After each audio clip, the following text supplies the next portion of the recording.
Howdy, kiddies. Today, we're going down south to visit a little sanctuary, you may say, to meet up with some old and some new friends in a little church. It does bring us all together. For tonight's scarnal tale of carnage, we are going to look at a little ditty that I call Demon Night. Welcome, ladies and gentlemen, to another episode of Cinema Gems. I'm your host, Arron Kramers. Howdy y'all, Tom's McClellan. Claire McClellan. And today's review, we're going to be talking about Tales from the Crypt, Demon Night. Oh yeah. I mean, I'm gonna be honest with you guys, at first I didn't know anything about the Tales from the Crypt stuff, to be honest. I saw a bit of clips, but I was never really too familiar with the TV show growing up, really. I knew that it was pretty awesome, and it was really big for HBO at the time. I was only familiar with like the kids animated series they had, but that's pretty much it. And that stuff pretty much just toned down a lot of the violence, sex, and nudity, and all that stuff. Yeah, pretty much. But this movie, I think, I've asked a lot of fans of the TV show, and they agree that this movie encapsulates everything that everybody loved about the TV series, actually. It's got everything you could have. It's got great special effects. It's got a corny sense of humor. It's got tons of nudity in it. Oh yeah. And bad language and gore effects. But most importantly, it manages to be both scary, entertaining, and funny all at once, pretty much. And, in my opinion, there's one man in the movie that encapsulates all of that pretty much in this film. Billy Zane. Billy's frickin' Zane in this film. Do you have a favorite moment with Billy Zane? I think everybody knows my favorite moment would have to be the scene where he finally gets rid of his charade about him being a cowboy, and he finally reveals that he's a demon. He's like, no, none of this. Fuck this cowboy shit. You fucking hold down there, motherfucker! That right there just told me I was in for a wild ride, and Billy was going to be taking me on that ride. Mm-hmm. I mean, he's so good. He manages to be both funny and intimidating at the same time. Yeah. Imagine Nicolas Cage playing the demon. I think it's kind of going for that. It's that over-the-top campy level that you find for a lot of Cage performances, but yeah. Billy Zane manages to get it pretty good too. Mm-hmm. Hell, he does a parody homage to Hunter S. Thompson, 141. Here you go, Uncle Willie. There's free hog wool. Or something like that. Mm-hmm. And of course, besides Billy Zane, let's talk about the other thing that people really liked about this film, the cast of this film. Yes. We got William Sadler as the good guy. To anybody who knows, it's Death from Bill and Ted's Excellent Adventure. Mm-hmm. Pretty much. And Bill Sadler, I think, is a really good in terms of protagonist. Wouldn't you agree? Who was he again? He was the Guardian guy.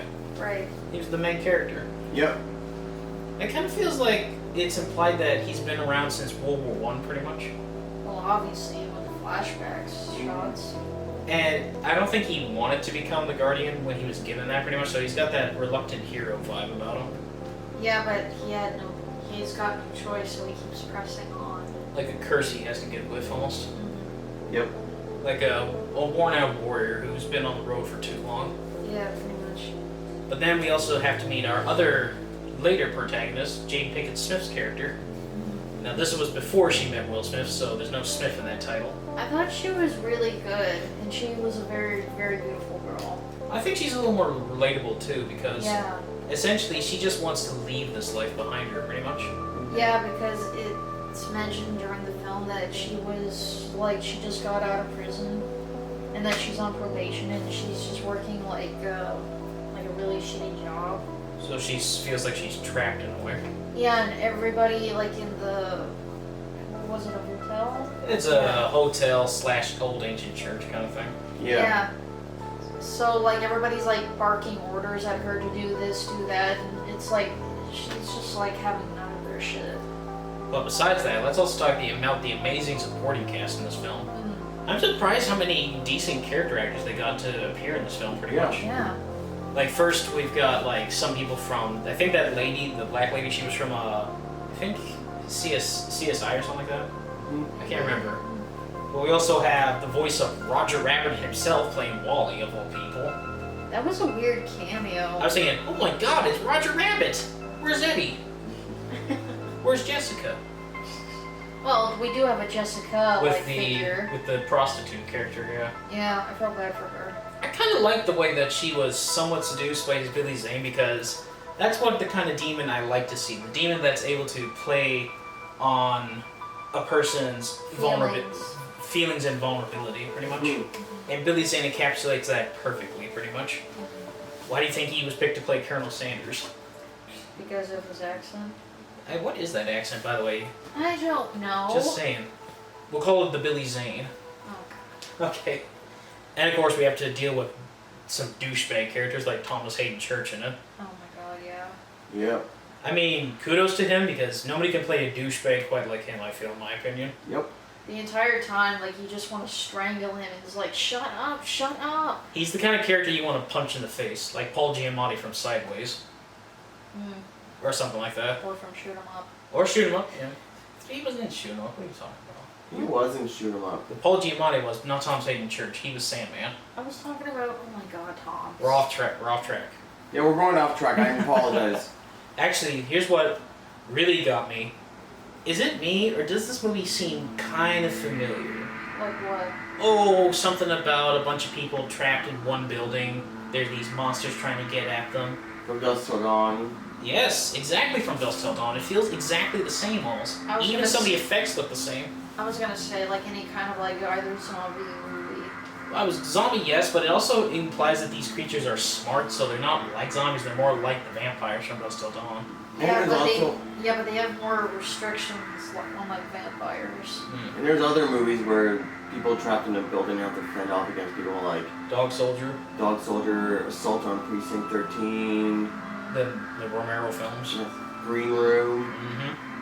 All those stuff, but yeah, it really did give me some flashbacks from Dusk Till Dawn in a way. Even the setting, the kind of desert setting, kind of reminded me of the Titty Twister movie. Except in this case, it's an old church pretty much. So now you've got symbolism pretty much. Yeah. And speaking of which, that's another thing that this movie has that some of the other adaptations didn't have. Gravitas.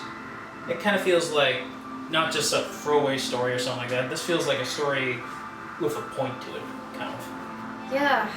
We got the end of the world, we got demons, we've got heaven and hell fighting each other. So it kind of feels like there's a lot of weight to this pretty much. Especially with the William Sadler character when he has to give up his guardian status to Jade Pinkett pretty much. And yeah, it kind of feels like a passing of the torch in a way. But we also forgot one character who also has another memorable scene with Billy Zane in it. Uncle Willie's character. Yeah. Played by, of course, Dick Miller. Or as some people know him as, the guy that was in pretty much everything. I mean, seriously, Dick Miller appeared in almost like, how many films did he do? I don't know. He was in a lot of like Joe Dante films. He was a Roger Corman regular. He's been in a lot of those sort of B-grade kind of horror films. Oh yeah. And hey, why not? It's Dick Miller. Little Dick doesn't do anything, huh? Wasn't he in that one? Chopping Mall, you're thinking of Chopping Mall. Yeah. Yeah, you guys. You do this, and if I don't do this again, they're dead meat. Oh, thank you, Dick. Thank you. But more importantly, let's get on with the effects of the demons, actually. Right. Now, this is where I got a lot of comparisons from Dusk Till Dawn, because if you look at the way, I think they were in suits basically the whole time, right? Yeah. And it seems like they're not like typical demons, like where demons might appear as humans per se. They feel more like reanimated corpses a lot of the time. Yeah. But I don't know who did the makeup effects on this, because they're very, very good. Like, really good. But if there was one thing you guys didn't like about the film, what would it be?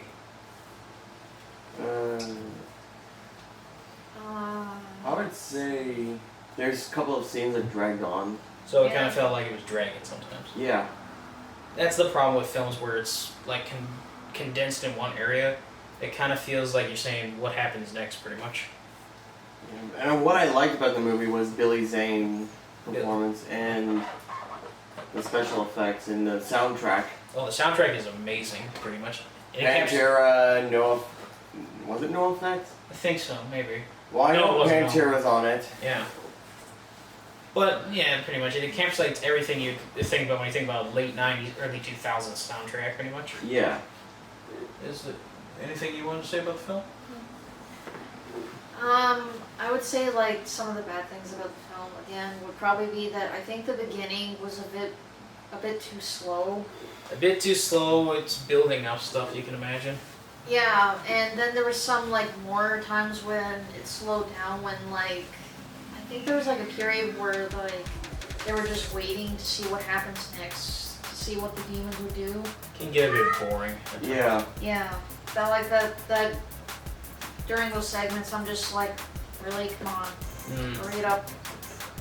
I think the one thing I've always had a problem with these movies is sometimes I think it can get a little too corny for its own good sometimes. Yeah. I mean, yes, I know it's not supposed to be taken too seriously, but the stuff with the Grimkeeper in the beginning, I just remembered how corny the show was, especially with those jokes. Now listen here, kid, you're no gory Cooper, or anything like that. Yeah. That's exactly what I remember. Some people had a lot of issues with the corniness of it all. Mm-hmm. Yeah. It was so super corny. Makes a good choice for my channel on all of a sudden. Yeah. But overall, let's give it a final rating, guys. I would give this a 6.5 out of 10. Okay. And you? I'd have to give it maybe.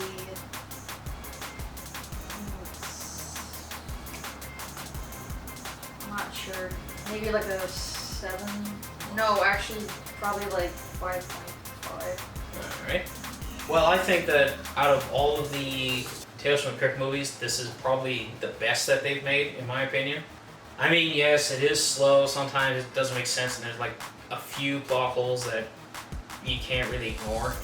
But I freaking think that the cast in this is perfect, and they're having fun. The music is great. The effects are great. It's just a great film, in my opinion, so I'm just going to give it a 7.5 out of 10. Mm-hmm. Alright, that's all for now, guys. See you guys next time. Take care. Adios. Bye. Alright. I don't know if Billy Zane should be I don't know what the fuck I'm saying, but Billy Zane is quite the actor. He that bald head of his, you can really see the reflection of fucking everything off it. It's fucking insane. He looks like he's like my left nut when I get out of the shower and just use some Head and Shoulders on it, just clean that bitch.